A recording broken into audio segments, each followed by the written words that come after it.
Atmosphere में present है, जो कितनी है 78%।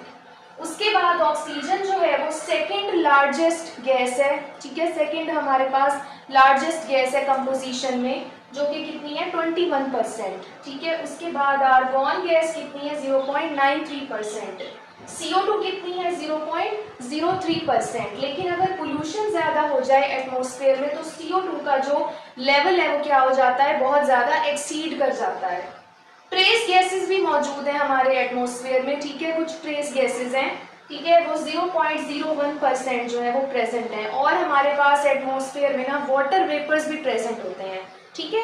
तो ये हमारे पास एटमॉस्फेयर की कंपोजिशन है कि हमारे पास जो हमारा एटमॉस्फेयर है उसमें कौन कौन सी गैसेस प्रेजेंट हैं, ये वाली जो है वो गैसेस प्रेजेंट होती हैं, ठीक है।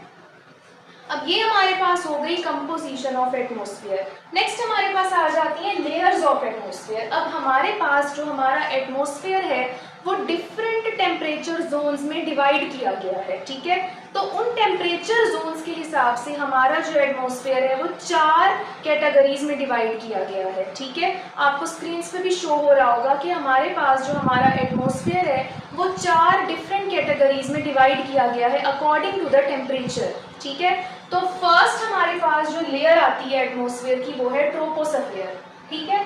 तो हमारे पास जो ट्रोपोस्फेयर है वो सी लेवल से, अब हमारे पास जो अपने डिस्टेंस मेजर करना है ना वो एटमॉस्फेयर की लेयर्स का सी लेवल से मेजर करना है।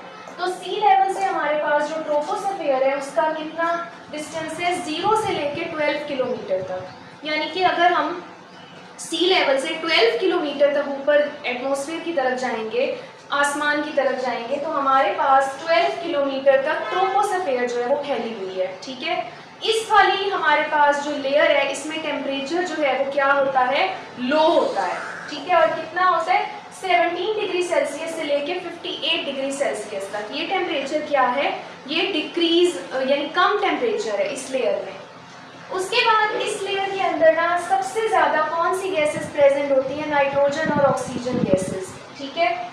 उसके बाद ये वाली जो लेयर है इसको टेम्परेचर स्टेबिलाईजर लेयर भी कहा जाता है, क्योंकि इस लेयर के अंदर हमारे पास जो नाइट्रोजन और ऑक्सीजन गैसेस प्रेजेंट हैं वो क्या करती हैं, वो टेम्परेचर को मेंटेन करती हैं, ठीक है। इस लेयर की वजह से हमारे पास जो एटमॉस्फेयर का टेम्परेचर है वो मेंटेन रहता है, ठीक है।